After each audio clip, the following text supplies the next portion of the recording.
So I want to introduce to you our first panel tonight. And it's one of my favorite shows of all time, I think, because the last 3 years I can't wait for the next season. And I'm very sad that there won't be a next season, but Reservation Dogs is one of my all top 10 favorites. And we got two of the editors here that have done it, so we're really, really pleased. So I want to introduce first to, I'm going to butcher your name, but Varun Viswanath. I was very close. Just say it. Viswanath. Yeah. Viswanath. Yeah. Varun Viswanath, ACE. He's an Emmy and Eddie-nominated TV and film editor. His recent credits include Deli Boys, Reservation Dogs, based on a true story, and What We Do in the Shadows. Those are just recent. And he was born in Bangalore. He went to AFI. Did you go to AFI? I did, yeah. Oh, that's great. And he's also now an associate mentor in the ACE Diversity program. So please welcome Varun. Great to be here. And sitting next to Varun right here is Patrick Tuck, and I won't butcher that name. That's a real easy one. Patrick is a versatile editor who has edited everything from music videos to commercials, documentaries to episodic television, and most recently, he edited on FX's Dave, great show, Mo for Netflix, Chef's Table for Netflix, Interior Chinatown for Hulu, and the final 2 seasons of Reservation Dogs. So please welcome Patrick Tuck. Thanks for having me. And most of you know Sven Pape, and he's also known as This Guy Edits. And if you don't know that website, This Guy Edits, please write it down or put it in your brain for the night and go home and look it up. For those of you who are just beginning in editing, he's a wealth of information on how to tell stories. And he's one of the best, and that's one of the best channels. He's got over 500,000 subscribers, and that means something. He has been nominated, he's cut for James Cameron and Joseph Gordon-Levitt, and he's won some Sundance, the Grand Jury Prize nominee thing. Nominated. Yeah, something like that. Anyway, he's done a lot, he knows a lot, he's the smartest guy at this table, probably. Sven Pape.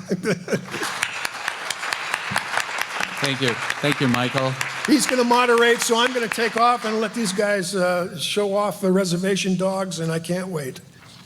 Thank you, Michael, for allowing me to host this panel. I'm very excited about talking with you guys. Earlier this year, you invited me into your editing bay, and I shot a little video with you guys just showing the process of cutting the show. Since then, you've been nominated for season 3 for an Emmy. Congratulations. Thank you. And when I asked you what scenes you want to show today, talk about, you said, well, maybe some scenes that we usually don't get to talk about, maybe some scenes we're not allowed to bring into film school, as you can see with the sign right there. So before we get to it, why don't I just ask you, Patrick, and then Varun, how did you get to this job? Like, what was your milestones to becoming an editor and then getting a job on this show? I started as a PA at a post house called Rock, Paper, Scissors, and worked my way up as an assistant editor there until a miracle opportunity came along for me to work on a television show, and I jumped at it, and then met a post producer there who ended up working on Reservation Dogs, and he brought me along with him. And you were already, you grew up in LA or you came here? I grew up in LA, but I grew up like Laverne, if anyone knows where that is, like 45 miles east of downtown, essentially, and went to school in San Francisco and then came back down after school. Awesome. How about you, Varun? Well, Patrick always sells himself short. Like he worked on a music video for Little Dicky, and he insisted that Patrick join him on a TV show. So that's how he made his jump to TV. He said quick intro, so I didn't want to get into it. Oh, mine's going to take a long time. Go for it. I was born and raised in India, in Bangalore. I then I was a theater kid and stage show kid growing up. And then I lived in Singapore for 10 years, where I went to college. And then so my theater group, while we went and had corporate jobs, we were like, oh, we really want to do more theater, but can't go and put on shows. So it was like, let's pick up handycams and figure out Firewire and how do we make that work. And it became, a theater group became a ragtag film crew. And that really snowballed for us. And so I decided that this is what I want to pursue over my corporate job that wasn't going anywhere. And I think that's probably most of this room, so I'm in good company. And so I applied to film school and moved to LA because I got accepted into AFI for a master's program. I moved to LA in 2010, and once I graduated from film school, I did 2 thesis films. One of them got nominated for a Student Academy Award, so that helped people be like, oh, this guy it's okay. Doesn't matter if he's big, brown, bearded, and an accent, but we'll hire him, right? I got my first jobs through film school alumni connections, and then just built relationships from there. I started in reality TV as a night assistant editor, got bumped up to the lead day over 2 shows. Somebody from that show moved to a Comedy Central thing, and they took me along, a post-producer took me along, and so then I started working as an assistant editor in a scripted comedy series, and then just like over like 6 seasons, 7 seasons, just built up my relationship with editors, got co-editing credits. That was What We Do in the Shadows, was the show that I got bumped up on. And that team, or like some producers in that team, were also involved in Reservation Dogs. So when that show came to be, I put up my hand and said, I want to cut this pilot. Like, this is exactly the kind of thing I want to do. But it was also the pandemic, and things were moving around. So they basically threw the entire What We Do in the Shadows team to cut this. Like, there were like 3 directors and 3 editors. Everybody was too many cooks in the kitchen.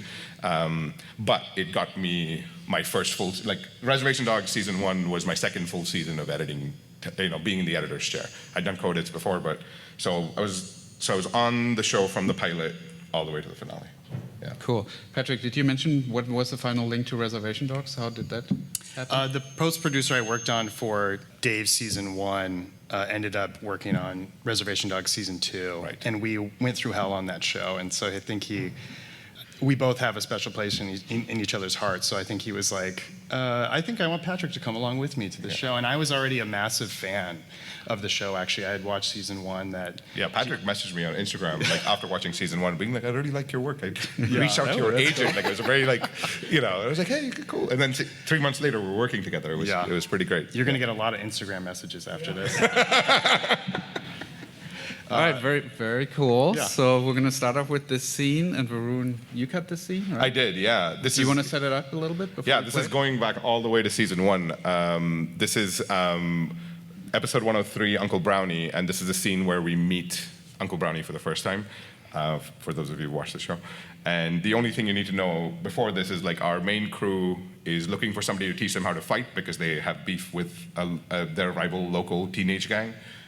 So Elora says, oh, my uncle used to be a fighter. Like, he knocked out 20 people in one night. And so they've come to meet this martial artist uncle of lore, and that's where we meet him. Yeah. So introducing a new character to a show. Yeah. Here we go.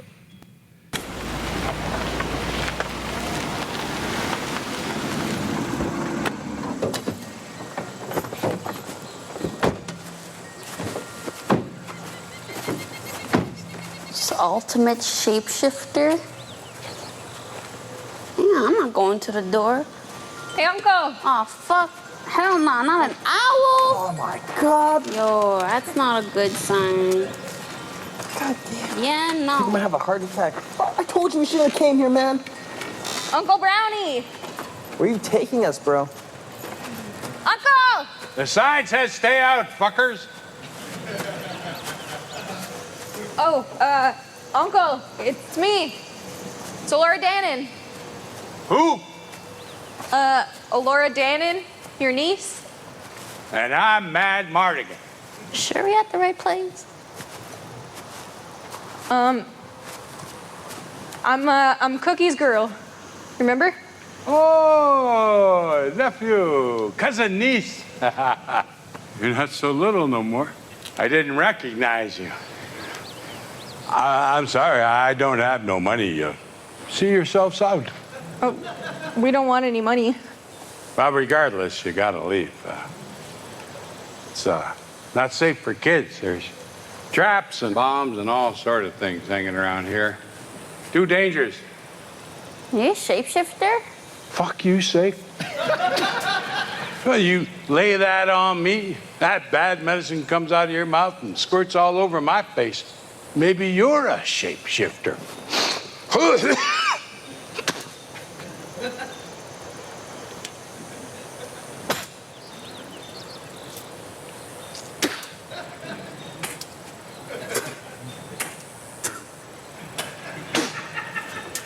Damn. Get out of here. I got work to do. Hey. Yeah, doggy. Let's go. Oh! Thank you, Creator, my medicine. Oh.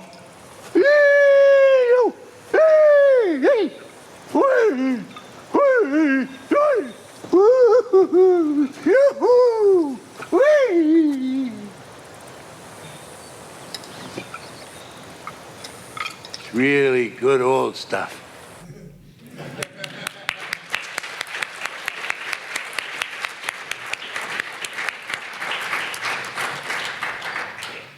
All right. First of all, obviously, the owl, is that a runner in the show, that the eyes? It is, and I mean, this was the first time we introduced that idea as well. And for kind of cultural background, I didn't know this either. But when we were working on this, it just said in the script like the owl's eyes are blurred. And in the meetings, I understood that in most Native American cultures, the owl looking an owl in the eye is bad luck. It means it brings death, or some version of that across various different communities. Non-native people don't know this at all, but we still had to make a joke out of this, right? Like, how do you make it visually, rhythmically funny to introduce this as a joke, even if you don't know that owls are bad luck? And so that was kind of the, figuring out like just the right take of the turn, the intensity of the rope twist sound when you hear it, the kind of, the blur that kind of, makes enough of a change, but it's still, it's a blur. So all of that was like, I really enjoyed figuring that out, and like also holding it for really long, like for an excruciating long time. We were on the reaction of like, what is this extreme thing that they're reacting to? And hopefully that aids in the, when you see the owl and it turns, like we needed to get a laugh on that shot. Like, it has to happen on that shot. You cannot have the audience catch up to it later. So that was really fun to figure that out. How do you get that laugh? And then it is a running, like anytime we ever are back in Uncle Brownie's porch in other scenes, like even if it's a super wide shot, there's a little like blur on it. Tuck had a scene with a big owl statue in a carved owl in season 2. So we had to like put a big blur on that. Oh yeah, and I missed a shot with the blur, and our showrunner Sterling was like, Jesus Christ, put a blur on that, will you? So yeah, that was a lot of fun just to like figure that out. Yeah, I also love the blockiness. It's like Yeah. so in your face. Okay, cool. So we're introducing a new character, and you said they were on a mission to see if he can help them with.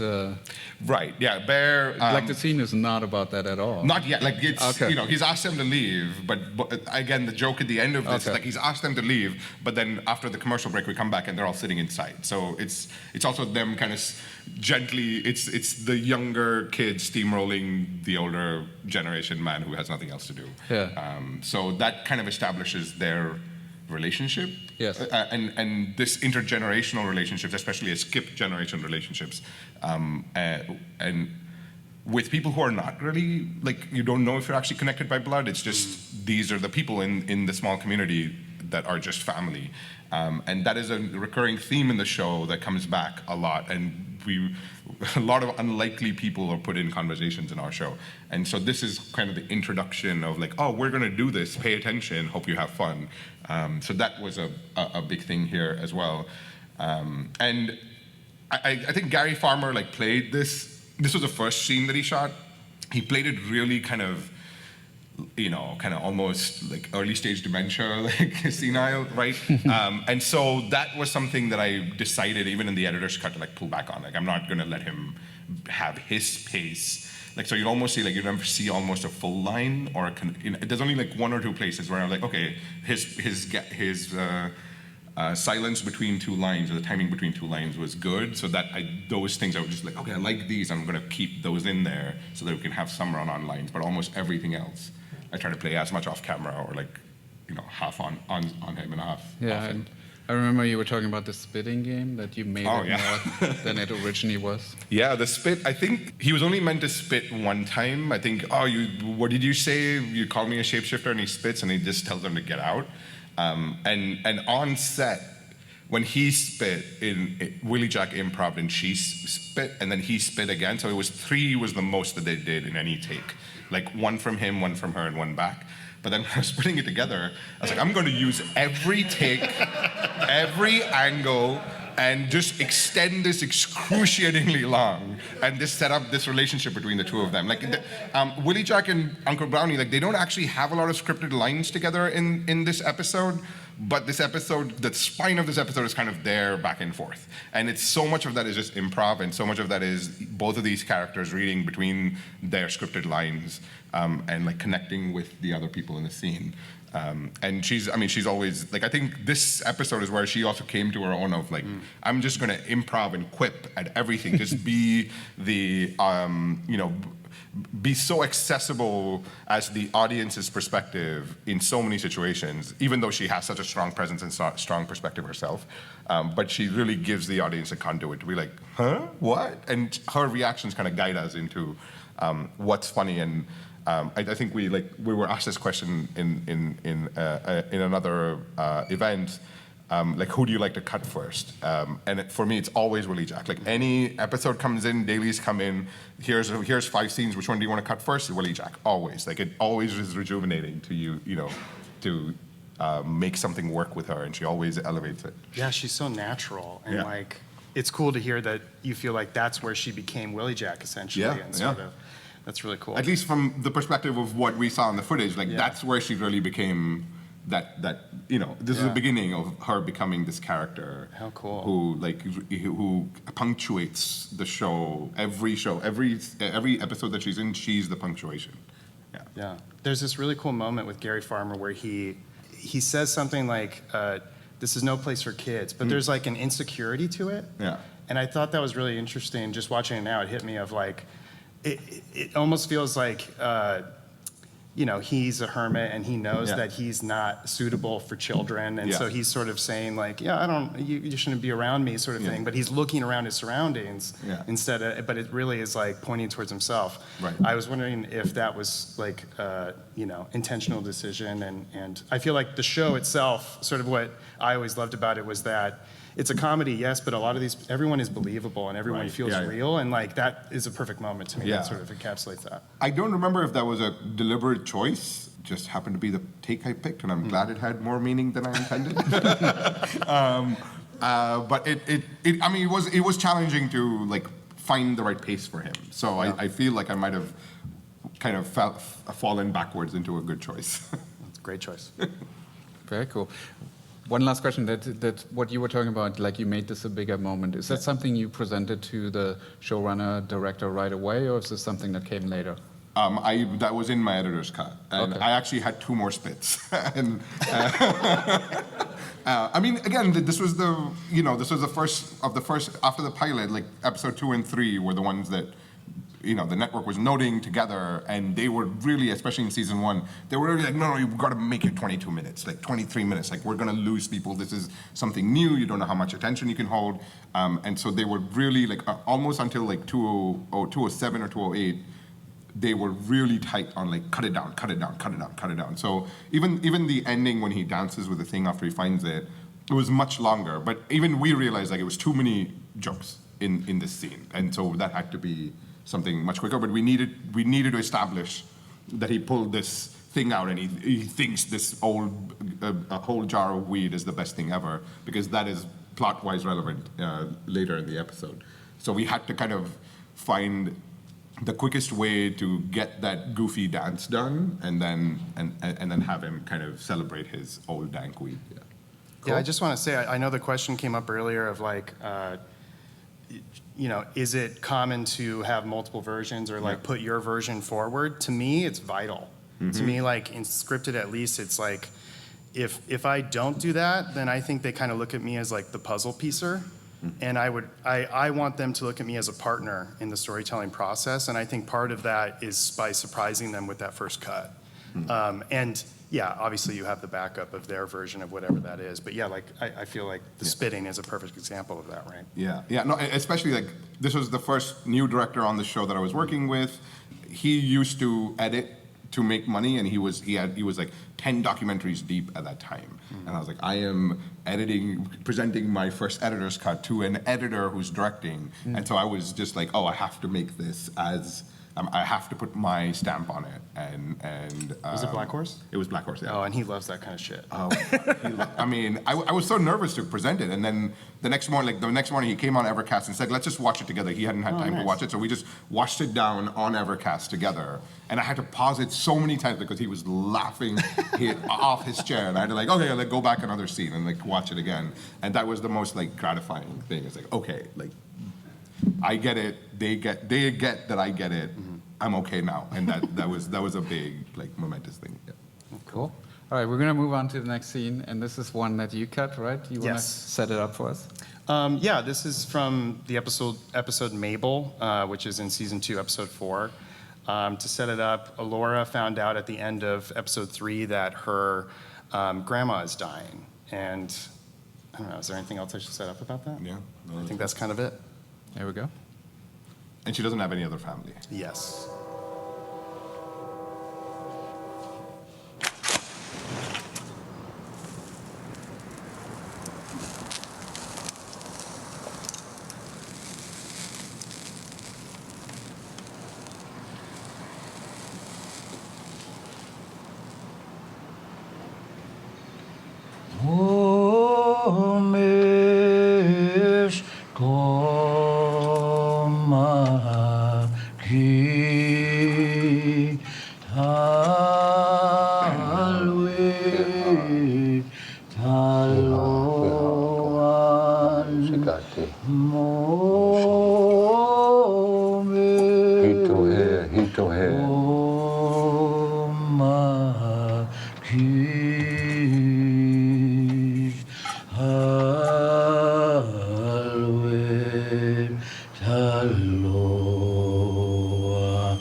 Very cool.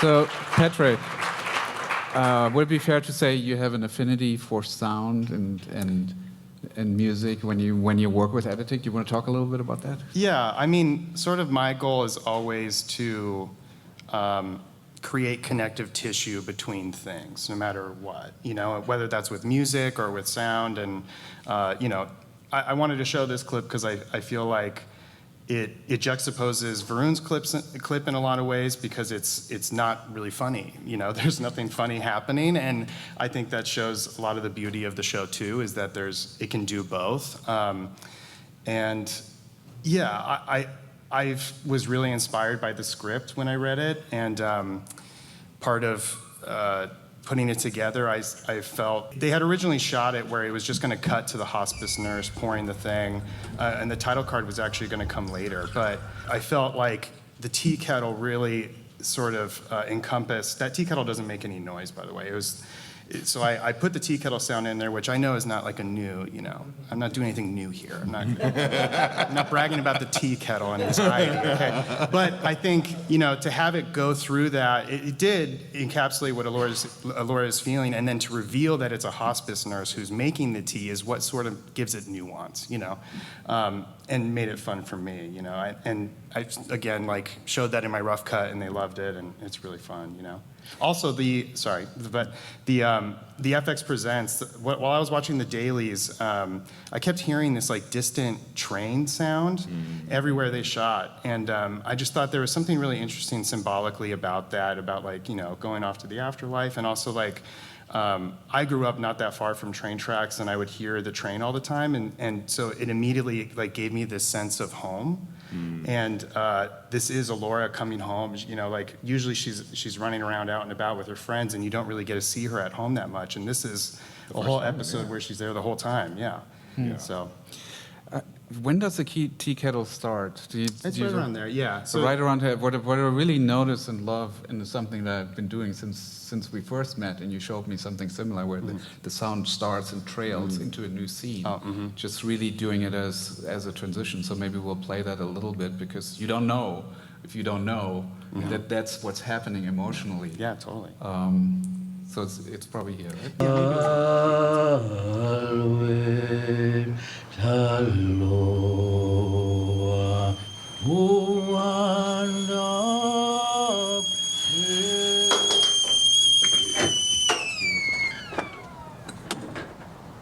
So I think that's a very effective way of using audio to bring us forward. Totally. And drive the story. And then what about the cooking montage? It was scripted. It was a scripted moment to do this cooking montage, because they wanted to show that the community sort of came into action comes into action when something like this happens. And they sort of ran out of time while they were shooting this episode, so they didn't shoot any of this. And I was pretty bummed about it, actually, because I was looking forward to that moment, and I didn't feel because otherwise the rest of the episode, it kind of feels like Alora's just overwhelmed by everyone being inside her house, and I was like, well, that can't just be the only, takeaway from this. We should really feel this is a really good thing that's happening, and actually they're there to support her, even though that's also overwhelming, And so I had talked to Sterling and the director, Dennis Goulet, who they're both obviously incredible, but I had talked to them and just said, hey, I think that cooking montage is actually really important and would go a long way. And so they shot this top-down version, and we put it was like the last thing that went in the cut, but I was glad I advocated for it, because I think it does help with the episode. They shoot it not in that block, they shoot it some other time. I think at the very end of the block they found time. Okay. Oh, that's great. Yeah. Cool, and then it's her point of view, right? Yeah. The whole thing, and just figuring out how do you make sure the audience knows that it's right, and how much time you spent. They did 7 takes of this or something, and all of varying lengths of how long do you pan around and whatnot. And this one, I think there's even a slight time warp on it to sort of get it around a little faster and speed up or slow down. Speed up. Okay. Just a little. I think they did such a great job, and it's fun when you get to cut stuff where it's a planned shot like that, because then, one, there's no editing, so it's less work, and two, it's just it's so satisfying because it's everything is culminating into a feeling, not just the editing, not just the music, not just it's all it feels planned and intentional, and it's fun when the tea kettle. It's fun when you can make things look like they were intentional. That's always sort of my goal too. Yeah. I mean, this was clearly, obviously envisioned by writer-director. Yeah, of course, yeah. Do you sometimes find you need to find the point of view in a scene where it's they shot everything and you're whose scene is this, and how do you use editing to make it that? Yeah, I mean, I think it totally depends with what you have, but I think a lot of it is you can start and end a scene on a character to sort of emphasize that it's maybe you're supposed to be thinking like them. It's obviously going to reactions of them during key moments in the dialogue. It's making sure that you're clocking their emotion throughout the scene to understand sort of not only their point of view, but what they're going through based on what they're hearing or what they're saying and that sort of thing. But yeah, there's definitely times where it feels like we don't have enough of that, and we have to go and like steal stuff, whether that's like before or after a take, or it's like, you know, he or she's reacting to something that came in a totally separate section, and we're sort of like cobbling things together, Frankensteining things together to make it work. Do you both find sometimes like, oh, they have like they had a certain intention of shooting it, and you're seeing something completely different in the scene, and then you're sort of working against what the original plan is, and how do you present that? My motto is always to like let myself be surprised by the dailies and not worry so much about like, well, we planned it to do this, so I need to do X, Y, Z, you know, like I think that's a good sort of grid to, or like, you know, blueprint to base off your edits off of. But at the end of the day, what ends up happening is because I go through and I pull selects of everything that I think is interesting, and every single time there's something that surprises me that I wasn't looking for, and I'm like, oh, actually that's a new dynamic to that character that I think would help a lot, or like that's a shot that actually exemplifies the meaning of this scene, but doesn't, you know, like we weren't planning on going there or something like that, you know. And I think they shoot it the same way, right? Like I think their whole thing is, and especially Sterling's thing is, when he's on set, he's sort of like, well, you know, we planned for this, but someone said this, and that's really funny, let's focus on that, and actually that character's meaning changed because they said that, and da-da-da-da-da, you know? So it kind of trickles down, that feeling. Yeah, I feel like at least in this kind of a format where, you know, a half-hour TV episode usually from the script level has a reason, like it indicates whose point of view it is to a large extent. But I think the most heavy lifting from that perspective of like reusing scenes for different uses was we did that most in the episode that we did on your video, Dear Lady, and that really was an editorial beast and very satisfying to do. But I think in the other episodes, we haven't really had to kind of repurpose an entire scene. But like you were saying, like if you find something, like I always, when I'm watching dailies, I'm out, you know, yes, a part of me is like, what pieces in the script are these going to fill? But if you know, you let yourself respond to the dailies as you're watching it, and I'm always in a scheming manner. It's like, ooh, how can I use that interesting thing? What can I use it to say? And I usually have that part of my brain. That question coming up all the time. It's like, ooh, that's an interesting. Like it happened in the Uncle Brownie episode where like there's this one reaction that Woody Jack had in one take where she just like recoiled like as he was digging for the thing, and it's because in some off-camera thing he mentioned you know, you don't know what there are traps and bombs, and just one thing he said bombs, and it was off camera, and she did that, and I was like, oh, I have to use that. Like there's a certain like honesty to that reaction. Like she's just come in here, she's just taken it as it is, and she's just reacting to it as it is, brought no agenda to the scene, right? And that was really beautiful, and I think that's very true to the character that she builds through the show. So then I went backwards, like I want to use that, so then how do I get Brownie to say bomb somewhere, even though he never really said it clearly? So yeah, stole a bomb from an off-camera take and put it in there. Cool. Then I think we have one more scene that maybe we'll just show, and then we'll do a Q&A. I mean, by the way, when I watched this episode, Mabel, for the first time, it was an editor's cut that I watched late at night after I turned in a director's cut, and I was bawling my eyes out. This is one of the best, I mean, Rolling Stone put it on their best episodes of all time list as well. Like, Mabel is the only one that made it from Reservation Dogs. Cool. Well, this is a fun scene. So here we go. These elders have lived very complicated lives. Now we sing a song. What song should we sing?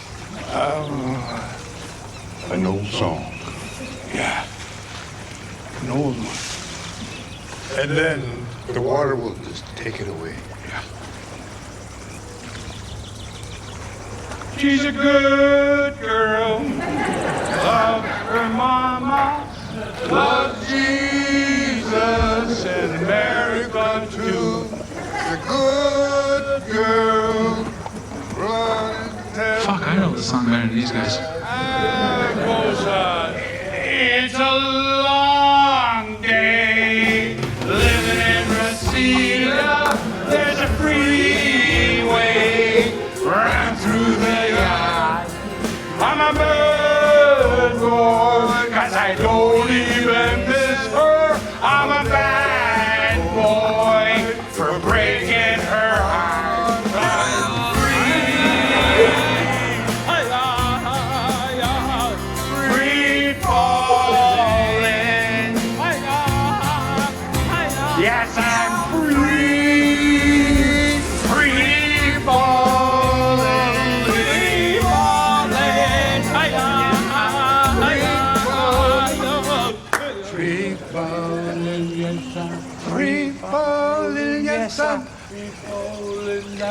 It's not even that old of a song. It's like 30 years. That's old. Is the curse gone? Oh, old warrior. Ah! What's he waving at? You tell them, the little bastards there, that this most sacredest of ceremonies is complete. That in that red road, good way, cedar path, corn pollen way, that sun dance, stomp dance, smoke dance, longhouse, episcopal way, that they, the little fuckers of the 7th generation, have vanquished those most powerful of curses. Can we go now? But the effects of it will linger on in their hearts until they deal with the guilt inside. You tell them that. Tell them to be good relatives. Take care of each other in that way. Oh, yeah, he's gone. But you kids gotta stop being shit asses. Yeah. Close enough. Whoa!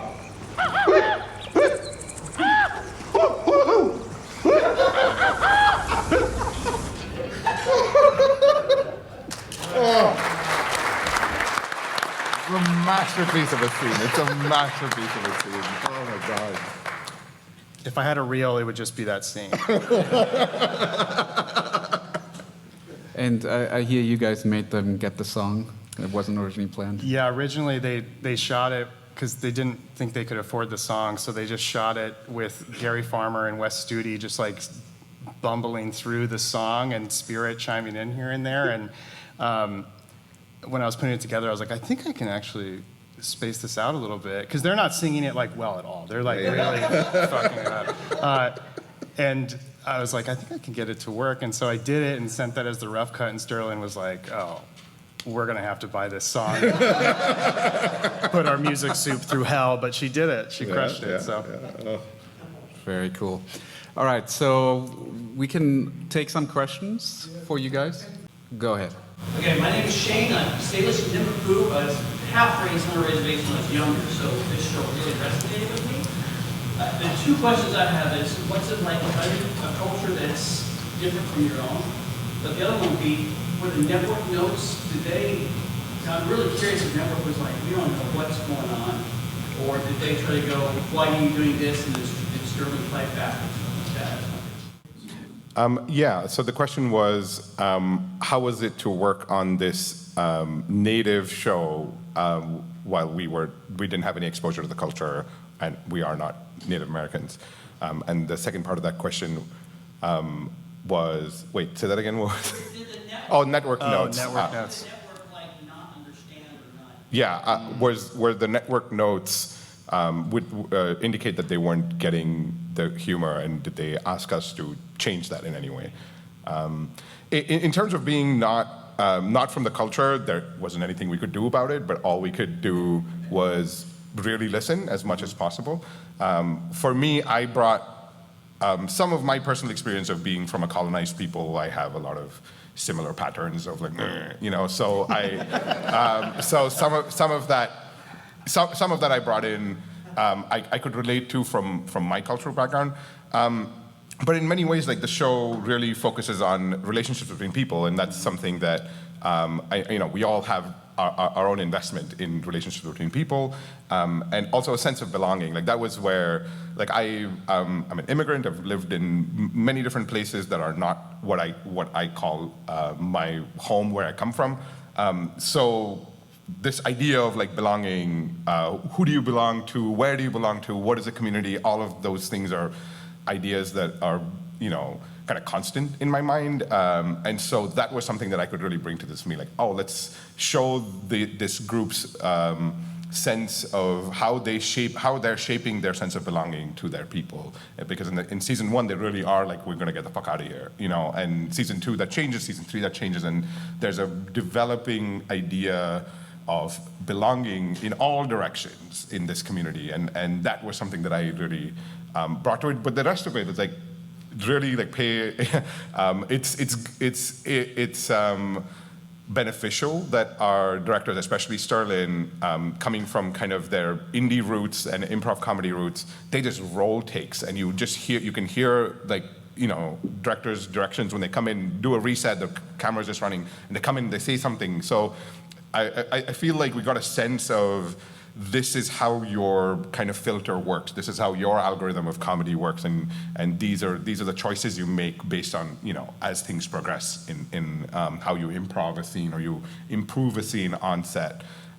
So that was really valuable, and also, like, you know, I feel like they were also super gracious in, they weren't like, oh, you don't get it, so get out, you know.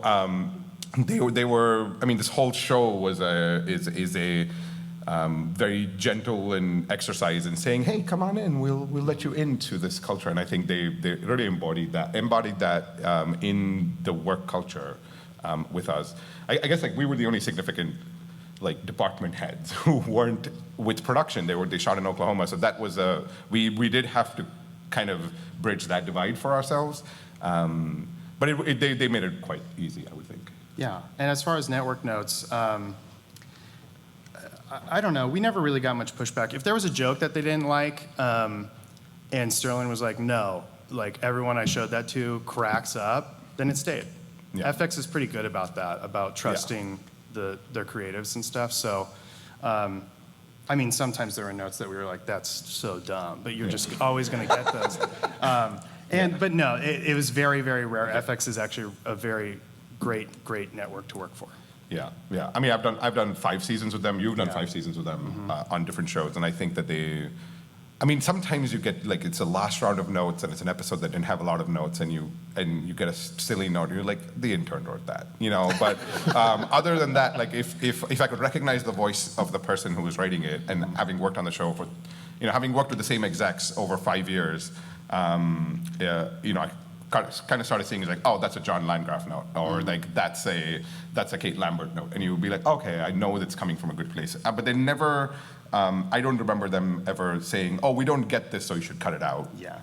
And I feel like they will always ask questions, and when they did need to ask questions, they would do it over the phone, not over email, which was very good. Yeah. Cool. Go ahead.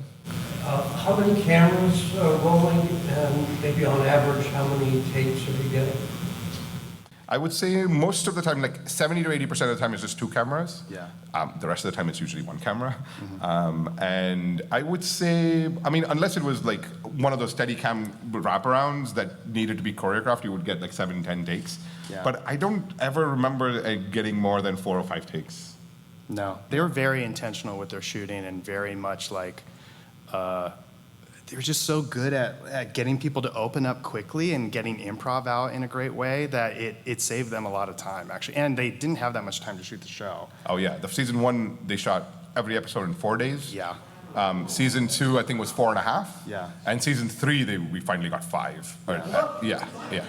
5 days, yeah, for a 30-minute show, yeah.